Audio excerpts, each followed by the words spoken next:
ставлю. Холода.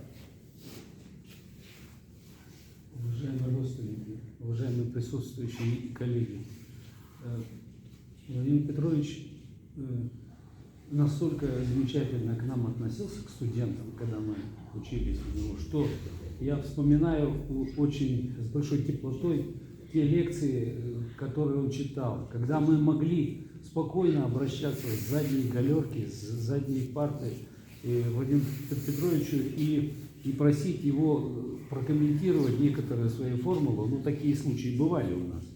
Вот. А он в этом случае говорил: а подойдите к доске и докажите сами.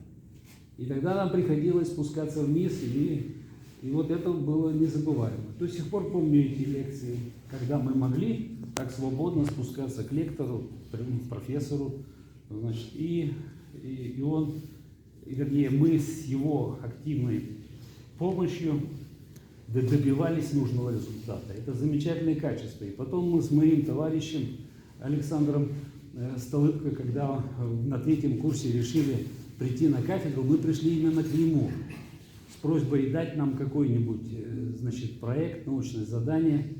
То, что сейчас это уже вошло в практику учебного процесса, а тогда мы, значит, с третьего курса пришли к нему, и он говорит: займетесь голографией. И вот мы, помню, значит, таскали рельсы значит, с базы металлолома. Он нам все обеспечивал, все вот, так сказать, то, что сейчас называется логистикой. И мы, значит, с большим удовольствием этим занимались.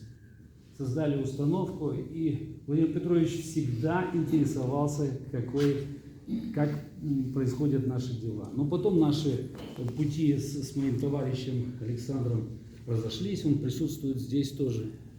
Вот. А я остался на этой теме. И до сих пор я этим занимаюсь.